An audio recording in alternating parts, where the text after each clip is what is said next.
Good morning all of you. Welcome back to Rajdhani medical classes. तो आज अपन क्या है कंटिन्यू करेंगे डिस्कशन हमारा हिमेटोलॉजी के ऊपर।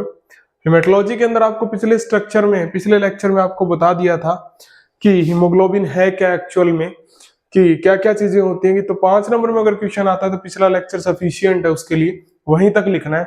आज का जो लेक्चर है वो आपका है हीमोग्लोबिन कंपोनेंट, कि कौन से कंपोनेंट है जो हीमोग्लोबिन सिंथेसिस में इन्वॉल्व है, कि उसके बनने में इन्वॉल्व है, उसके स्ट्रक्चर में इन्वॉल्व है। क्योंकि हीमोग्लोबिन सिंथेसिस जो है वो एक 20 नंबर का क्वेश्चन है और सबसे इंपॉर्टेंट चीज है, ये फर्स्ट ईयर और सेकंड ईयर दोनों साल में आता है डीएमएलटी के अंदर। फर्स्ट ईयर में भी इंपॉर्टेंट है और सेकंड ईयर में तो मोस्ट इंपॉर्टेंट है। तो आज आप क्या देखोगे कि हीमोग्लोबिन फॉर्मेशन में कौन सी स्ट्रक्चर्स काम में आती है, क्या क्या चीजें काम में आती हैं, वो सारी चीजें क्या है अपन डिस्कस करेंगे। तो सबसे पहले देखो स्ट्रक्चरल कंपोनेंट ऑफ हीम। हमने जो ग्लोबुलिन पोर्शन है वो छोड़ दिया। ग्लोबुलिन जो है वो क्या है आपको पता है, एक प्रोटीन है जो पेप्टाइड बॉन्ड से बनी हुई है और जिसमें 2 अल्फा और 2 बीटा 4 प्रोटीन की चेन्स प्रेजेंट है। तो वो अपन क्या है छोड़ रहे हैं। अभी अपन सिर्फ क्या डिस्कस कर रहे हैं, हीम, कि हम हीम किसको बोल रहे हैं, कौन सा पोर्शन है। तो हीम इज ए मेटेलोपोरफायरिन। सबसे मेन चीज क्या है, एक मेटेलो मतलब आयरन, कि एक मेटेलो यानी मेटल वाला कंपाउंडर जिसके साथ कौन जुड़ी हुई है, पोरफायरिन रिंग जुड़ी हुई। समझ गए कि हीम क्या है, आयरन प्लस पोरफायरिन यानी मेटेलो पोरफायरिन है। उसी पूरे ग्रुप को हम क्या कहते हैं, हीम कहते हैं। नेक्स्ट देखो पोरफायरिन, कि पोरफायरिन क्या है। तो porphyrin are a cyclic compound, एक चक्रीय कंपाउंड है, फॉर्म्ड बाय जो बनता है linkage of 4 pyrrole ring through methylene bridge, कि जो 4 पायरोल रिंग के जुड़ने से बनता है, लिंकेज से बनता है। और ये लिंकेज जो है वो किसकी वजह से बन रही है, मिथाइलिन ब्रिज की वजह से बन रही है, मिथाइल की वजह से। क्या कह रहा है कि एक साइक्लिक कंपाउंड है। क्या समझाना चाह रहा है, साइक्लिक कंपाउंड मतलब होता है कि कोई भी ऐसी चीज जो एक जगह से स्टार्ट होके दूसरी सेम टू सेम उसी जगह आके क्या हो जाए, खत्म हो जाए। जैसे बेंजीन, तो आपने देखा है कि वो यहां से शुरू होती है और इस तरीके से क्या है कंप्लीट घूमते हुए कहा यहीं पे साइकिल पे आके क्या हो जाती है, खत्म हो जाती है। तो ऐसे जो कंपाउंड है वो क्या होते हैं, साइक्लिक कंपाउंड है। कि पोरफायरिन आर साइक्लिक कंपाउंड, एक साइक्लिक कंपाउंड है formed by the linkage of pyrrole ring, यानी कि 4 पायरोल रिंग, यानी 4 पायरोल इस तरीके से एक दूसरे के साथ जुड़ी हुई है। चारों पायरोल जुड़ी किससे, थ्रू मिथाइलिन ब्रिज। तो चारों पायरोल के अंदर क्या है, एक साइकिल बन जाएगा इस तरीके से। तो वो साइकिल क्या कहलाएगा, मिथाइलिन ब्रिज कहलाएगा। तो समझ गए होंगे आप कि क्या है पोरफायरिन, क्या है, एक साइक्लिक कंपाउंड है जिसमें 4 पायरोल रिंग जुड़ी हुई है किसके साथ, मिथाइलिन ब्रिज के साथ एक दूसरे से। उसी को हम क्या कहेंगे, पोरफायरिन कहेंगे। फिर देखो special feature of porphyrin, special feature क्या है इसके। तो पोरफायरिनोजन आर कलरलेस कंपाउंड, कि जो पोरफायरिनोजन होता है वो कैसा होता है, कलरलेस कंपाउंड होता है। Whereas porphyrin are colourful compound, जबकि पोरफायरिन जो है, जो हम हीमोग्लोबिन सिंथेसिस में काम में लेते हैं, वो कैसा है, कलरफुल कंपाउंड है, यानी जिसमें कलर प्रेजेंट हो। अब पोरफायरिनोजन में मिथाइलिन ब्रिज नहीं होता, लेकिन पोरफायरिन में मिथाइलिन ब्रिज क्या है, प्रेजेंट है। इसी की वजह से क्या आता है, उसमें कलर आता है। तो ये स्पेशल प्रॉपर्टीज है किसकी, पोरफायरिन की। फिर देखो the conjugation of double bond in the pyrrole ring linkage methylene bridge are responsible for characteristic observation and fluorescent spectra. ये रेड कलर की बात आ रही कि the conjugation of double bond, कि डबल बॉन्ड का मिलना in the pyrrole ring, pyrrole ring में डबल बॉन्ड का मिलना, एंड लिंकिंग मिथाइलिन ब्रिज, और मिथाइलिन ब्रिज का एक दूसरे के साथ जुड़ना, आर रिस्पॉन्सिबल यानी जिम्मेदार है, फॉर कैरेक्टरिस्टिक ऑब्जर्वेशन, कि जो हम ऑब्जर्व कर रहे हैं, देख रहे हैं। Fluorescent means colour, spectra means red, कि जो हम कलर देख रहे हैं ब्लड का रेड, यानी आरबीसी का कलर जो देख रहे हैं, ब्लड का कलर जो देख रहे हैं रेड, उसके लिए कौन सी रिस्पॉन्सिबल है, एक तो जो पायरोल रिंग में डबल बॉन्ड है वो रिस्पॉन्सिबल है, उसके अलावा मिथाइलिन ब्रिज क्या है, रिस्पॉन्सिबल है किस चीज के लिए, रेड कलर के लिए। नेक्स्ट देखो, तो आपको पता है फ्लोरेसेंट स्पेक्ट्रा, मिथाइलिन ब्रिज क्या करता है, स्पेक्ट्रा प्रोड्यूस करता है। जैसे आपने इंद्रधनुष देखा होगा कि एक ड्रॉप में क्या आ रही है, एक रेज आ रही है। एक ड्रॉप में एक साइड से क्या आ रही है, सूर्य की रेज आ रही है, और दूसरी साइड अलग अलग स्पेक्ट्रा निकल रहे हैं, अलग अलग कलर दिख रहे हैं। 7 कलर हमें दिखाई देते हैं किसके अंदर, इंद्रधनुष में। वही चीज है यहां, अगर हम मान ले मिथाइलिन ब्रिज, मिथाइलिन ब्रिज पे जैसे क्या आ रहा है, कलर आ रहा है, यानी सॉरी रेज आ रही है, रोशनी आ रही है सनलाइट की, वैसे ही आगे जो स्पेक्ट्रा निकल रहा है वो कैसा निकल रहा है, रेड निकल रहा है। उसी रेड के कारण, स्पेक्ट्रा के कारण हमारे ब्लड का कलर कैसा है, रेड है। तो रेड कलर के लिए कौन कौन रिस्पॉन्सिबल है, तो पायरोल रिंग का डबल बॉन्ड और methylene bridge. When porphyrin dissolve in strong mineral, acidic inorganic solvent are illuminated by ultraviolet emit a strong red fluorescence. कि जब आप पोरफायरिन को डिसॉल्व करते हो किसके साथ, मिनरल्स के साथ, एसिड के साथ या ऑर्गेनिक के साथ, सॉल्वेंट के साथ, आर इल्यूमिनेट, इल्यूमिनेट मींस बाहर निकालती है, बाय अल्ट्रावायलेट, कि अल्ट्रावायलेट रेज के साथ वो इमिट करती है, बाहर निकालती है किसको, स्ट्रॉन्ग रेड फ्लोरेसेंस, यानी रेड कलर की जो रेज है उसको बाहर निकालती है। कि पोरफायरिन को आप मेटल के साथ या मिनरल के साथ जब मिक्स करोगे तो उसके बीच में जो मिथाइलिन ब्रिज बनेगा, उस मिथाइलिन ब्रिज से जब अल्ट्रावायलेट रेज उस पे पड़ेगी तो वो दूसरे हिस्से पे इमिट मींस बाहर निकालेगी कैसी रेज, स्ट्रॉन्ग रेड फ्लोरेसेंस, यानी रेड फ्लोरेसेंस वाली, रेड कलर वाली रेज आपको दिखाई देंगी। नेक्स्ट देखो प्रॉपर्टीज ऑफ पोरफायरिन, कि पोरफायरिन की स्पेशल प्रॉपर्टीज क्या है। तो formation of complex is with metal ions bond to the nitrogen atom, कि सबसे मेन चीज तो क्या है कि पोरफायरिन जो है वो एक कॉम्प्लेक्स जनरेट कर सकती है किसके साथ, नाइट्रोजन एटम के साथ में, ऑफ द पायरोल रिंग, कि पायरोल रिंग में एक क्या पाया जाता है, नाइट्रोजन पाया जाता है। जैसे ये पायरोल रिंग की स्ट्रक्चर है तो यहाँ पे जो है वो कौन प्रेजेंट है, नाइट्रोजन प्रेजेंट है। यही क्या इसका स्पेशल फीचर है मैन, कि फॉर्मेशन ऑफ नाइट्रोजन बॉन्ड के साथ क्रिएट कर लेती है।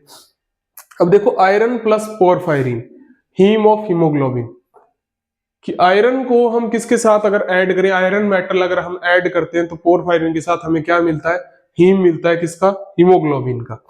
दूसरा देखो मैग्नीशियम प्लस पोरफायरिन, कि आयरन को हटा दो उस जगह से और किसको ऐड कर दो, मैग्नीशियम को, तो क्या बनता है, क्लोरोफिल। क्लोरोफिल का कलर कैसा है, ग्रीन है, और हीमोग्लोबिन का कलर कैसा है, रेड है। मतलब कलर के लिए रिस्पॉन्सिबल कौन है, पोरफायरिन है। अब क्लोरोफिल क्या है, तो आपको पता है कि प्लांट्स के अंदर फोटोसिंथेसिस चलता है, प्रकाश संश्लेषण। तो फोटोसिंथेसिस से क्या करते हैं, वो फूड जनरेट करते हैं। वो फूड जनरेशन का जो प्रोसीजर है वो क्या करता है, कौन करता है, क्लोरोफिल। और प्लांट्स का जो ग्रीन कलर है पत्तों का, लीव्स का, वो भी किसके कारण है, क्लोरोफिल के कारण। और क्लोरोफिल में क्या है ऐसा जिसके कारण ग्रीन कलर है, तो क्या है, पोरफायरिन। समझ गए। फिर देखो कॉपर प्लस पोरफायरिन, तो हीमोसेनिन, तो ये भी एक ह्यूमन बॉडी का कंपाउंड होता है, काम में आता है हमारी बॉडी के अंदर। तो हम पोरफायरिन को अलग अलग मेटल के साथ में जोड़ के अलग अलग टाइप के कंपाउंड जनरेट कर सकते हैं, जो हमारे लिए क्या है, यूजफुल है। नेक्स्ट देखो स्ट्रक्चर ऑफ पायरोल रिंग, एक पायरोल रिंग की स्ट्रक्चर उसने बताई है। तो ये आपको मैंने पहले ही बता दी थी कि एक पायरोल रिंग जो है उसमें एक तो नाइट्रोजन का एटम होता है, बाकी क्या होते हैं, कंपाउंड होते हैं। आपको पता है जितनी भी जगह बैंड है वहां कौन है, कार्बन है। तो यहाँ भी क्या है, कार्बन है, 4 कार्बन है, प्लस में क्या है, हाइड्रोजन है, बीच में क्या है, डबल बॉन्ड है। तो ये एलिफेटिक स्ट्रक्चर तो आप एन्यूमरेट कर ही सकते हैं। ये क्या होगी, एक पायरोल होगी। ऐसी 4 क्या होती है, एक पायरोल होती है। 4 पायरोल मिलके क्या करती है, एक हीम का फॉर्मेशन करती है। तो पायरोल की एक स्ट्रक्चर आपको बताई गई है जो मैंने डिस्क्राइब कर दी सेम टू सेम, कि carbon carbon hydrogen hydrogen bond है, और नाइट्रोजन हाइड्रोजन बॉन्ड है, और नाइट्रोजन कार्बन बॉन्ड है। अब वो जो बात कर रहा था कि डबल बॉन्ड, तो पायरोल में डबल बॉन्ड क्या है, ये रहा। इस डबल बॉन्ड के कारण और मिथाइलिन ब्रिज, मिथाइलिन ब्रिज क्या करेगा, ऐसी 4 पायरोल, यानी इधर भी एक क्या हो जाएगी, पायरोल हो जाएगी इस तरीके से, नीचे की तरफ भी क्या हो जाएगी, एक पायरोल हो जाएगी, ठीक है, और इधर भी क्या हो जाएगी, एक पायरोल हो जाएगी। इन चारों पायरोल को कौन जोड़ता है, मिथाइलिन ब्रिज। तो ये मिथाइलिन ब्रिज और डबल बॉन्ड के कारण क्या आता है, रेड कलर आता है। इनके सेंटर में कौन बैठा रहता है, Fe यानी आयरन बैठा रहता है। तो एक स्ट्रक्चर को समझाने के हिसाब से आपको बताया कि हीम प्लस पोरफायरिन कैसा होता है, तो वही सेम टू सेम चीज आपको बताई गई है। तो आप देख सकते हो वही चीज कि बीच में कौन बैठा है, आयरन बैठा है। अगर आप इसको जूम करोगे तो देखोगे तो कि बीच में तो कौन बैठा है, आयरन बैठा है। नाइट्रोजन क्या कर रहा है, बॉन्ड क्रिएट कर रहा है। और चार क्या है, 1 2 3 और 4 क्या है, पायरोल रिंग है। और ये पायरोल रिंग किससे जुड़ रही है, तो मिथाइलिन ब्रिज से जुड़ रही है। तो ये मिथाइलिन ब्रिज के कारण कैसा है, रेड कलर है किसका, हीमोग्लोबिन का। नेक्स्ट वही स्ट्रक्चर बताएगी कि बीच वाली जो स्ट्रक्चर है वो किसकी है, हीम की है। कि चारों तरफ तो क्या जुड़ गई, पायरोल रिंग जुड़ गई, ठीक है, यानी पोरफायरिन जुड़ गई। और बीच में क्या जुड़ गया, आयरन जुड़ गया। अगर आयरन आया तो क्या बन गया, हीम बन गया। अगर मैग्नीशियम आया तो कैसा कलर आया, ग्रीन कलर आया, क्लोरोफिल का आ गया। यानी जो प्लांट्स के अंदर फोटोसिंथेसिस यानी प्रकाश संश्लेषण के लिए क्या है, रिस्पॉन्सिबल है। तो ये स्ट्रक्चर्स क्या है आपको बताई गई हैं। फिर देखो पोरफायरिन, कि porphyrin found in a nature are compound in which various side chain are substituted. कि पोरफायरिन में जो पायरोल रिंग है उसके अंदर क्या है, और भी कंपाउंड ऐड होते हैं। कंपाउंड्स मींस एलिमेंट ऐड होते हैं जो क्या है, सब साइड चेन। यानी ये कोई स्ट्रक्चर आपको पता चल गया किसकी, पायरोल की। तो ये जो साइड चेन है, ये जो किनारे हैं, इन किनारों पे भी क्या है, एलिमेंट्स ऐड होते हैं, सबसिचुएटेड रहते हैं किसके अंदर, एक पोरफायरिन में। देखो the side chains are as follow. अब ये साइड चेन्स कौन सी है, तो ये वाइवा का इंपॉर्टेंट क्वेश्चन है कि पोरफायरिन में साइड चेन्स कौन सी आ सकती हैं। तो मिथाइल आ सकता है, प्रोपियोनेट आ सकता है, विनाइल आ सकता है और एसीटेट आ सकता है। समझ गए कि 4 टाइप की साइड चेन होती हैं जो पोरफायरिन के अंदर ऐड हो सकती हैं। मिथाइल, प्रोपियोनेट, एसीटेट और विनाइल, ये चारों क्या है, इसके किनारे के ऊपर ऐड हो सकती हैं। यहाँ पे मिथाइल आ सकता है, प्रोपियोनेट आ सकता है, एसीटेट आ सकता है, विनाइल आ सकता है, या मिथाइल भी आ सकता है, या प्रोपियोनेट भी आ सकता है। किसी भी तरीके से क्या है कि एक पायरोल रिंग में क्या है, यानी पोरफायरिन रिंग में ये सब सिचुएटेड रहती हैं क्या, साइड चेन्स। और कौन सी तो आपको पता लग ही गया। नेक्स्ट देखो, these are 3 important compound of porphyrin. तो पोरफायरिन के 3 इंपॉर्टेंट कंपाउंड है, ये सबसे मेन है। हमारे हीमोग्लोबिन सिंथेसिस में तीनों कंपाउंड क्या आते हैं, काम आते हैं। जब आप नेक्स्ट लेक्चर में हीमोग्लोबिन सिंथेसिस का चार्ट देखोगे तो तीनों कंपाउंड क्या है, काम आएंगे। तो आपको पता होना चाहिए कि किस तरीके से एक पायरोल के ऊपर कौन सा साइड चेन सिचुएटेड है। जैसे यूरोपोरफायरिन बताया, तो यूरोपोरफायरिन में 2 साइड चेन रहती है, एक तो एसीटेट एंड प्रोपियोनेट। फिर बताया उसने कोप्रोपोरफायरिन, कोप्रोपोरफायरिन में आपकी 2 साइड चेन सिचुएटेड रहती हैं, एक तो मिथाइल और दूसरा क्या है, प्रोपियोनेट। अब तीसरा है प्रोटोपोरफायरिन, तो प्रोटोपोरफायरिन में 3 साइड चेन सिचुएटेड रहती है, मिथाइल, विनाइल एंड प्रोपियोनेट, कि तीनों क्या है, प्रेजेंट रहती है। ये भी वाइवा का इंपॉर्टेंट क्वेश्चन है कि इंपॉर्टेंट जो है 3 इंपॉर्टेंट कंपाउंड कौन से हैं किसके, पोरफायरिन के। तो यूरोपोरफायरिन है, कोप्रोपोरफायरिन और प्रोटोपोरफायरिन है। और ये तीनों ही चीजें क्या है, आपके हीमोग्लोबिन सिंथेसिस में काम आती है। तो आपको पता होना चाहिए कि यूरोपोरफायरिन अगर आप लिख रहे हो तो आपको पता होना चाहिए कि एक तो पायरोल रिंग है और उसके साइड में कौन सी चेन है, तो एसीटेट और प्रोपियोनेट है। जैसे कोप्रोपोरफायरिन अगर आप लिख रहे हो तो आपके ध्यान में रहना चाहिए कि साइड चेन कौन सी है, मिथाइल और प्रोपियोनेट है। अगर आप ऐसे प्रोटोपोरफायरिन लिख रहे हो कि हम लिखेंगे कोप्रोपोरफायरिन से जैसे प्रोटोपोरफायरिन बना, तो आपको ध्यान रहना चाहिए कि मिथाइल, विनाइल और प्रोपियोनेट 3 टाइप की चेन्स क्या है, प्रेजेंट है। फिर उन्होंने स्ट्रक्चर बताई है यूरोपोरफायरिन की, कोप्रोपोरफायरिन की। तो देखो पहली स्ट्रक्चर जो है वो यूरोपोरफायरिनोजन फर्स्ट की है, जो हमारे हीमोग्लोबिन सिंथेसिस में काम आता है। तो देखो 4 पायरोल है, यानी 4 पायरोल रिंग बताइए, फर्स्ट, सेकंड, थर्ड और फोर्थ। बीच में आपको पता है कौन रहता है, आयरन रहता है, वही हीमोग्लोबिन की स्ट्रक्चर। अब साइड चेन देखो, एक अब यूरोपोरफायरिन में हमें पता है एसीटेट और प्रोपियोनेट है। तो फर्स्ट में क्या आएगा, acetate propionate, acetate propionate, acetate propionate, acetate propionate. तो यूरोपोरफायरिनोजन क्या हो गया, फर्स्ट हो गया, ठीक है। अब यूरोपोरफायरिनोजन फर्स्ट जो है वो कन्वर्ट होता है किसके अंदर, कोप्रोपोरफायरिनोजन फर्स्ट में। तो 4 CO2 तो बाहर निकल जाती है। अब एसीटेट की जगह कौन आ गया, मिथाइल आ गया। Methyl propionate, methyl propionate, methyl propionate और मिथाइल प्रोपियोनेट। सेम सीक्वेंस चल रहा है चारों चीजों में। यहां भी क्या चल रहा है? Same sequence. तो ये क्या है? फर्स्ट है जिनमें क्या चलता है? सेम सीक्वेंस चलता है। फिर देखो हमारे जो काम आएगा यूरोपोरफाइरिनोजन थर्ड। तो देखो acetate propionate, acetate propionate, acetate propionate, यहां के सीक्वेंस क्या हो गया? चेंज हो गया। तो प्रोपियोनेट एसीटेट, यहां क्या आया? सीक्वेंस चेंज हुआ। तो थर्ड पे आके क्या हो गया? सीक्वेंस चेंज हो गया।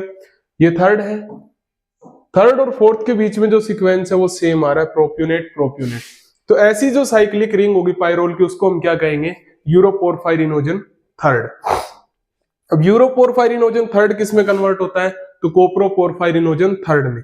वही सेम चीज आ जाएगी। थर्ड पे क्या आ गया? Propionate propionate.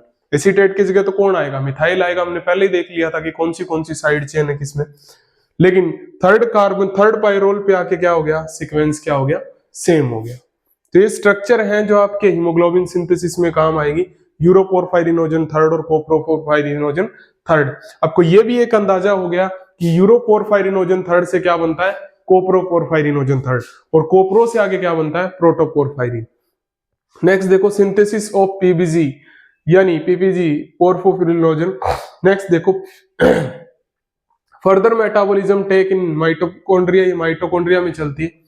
तो ये क्या है? कोप्रोपोरफाइरिनोजन, प्रोटोपोरफाइरिनोजन। ये प्रोटोपोरफाइरिनोजन आ गया ना आपका।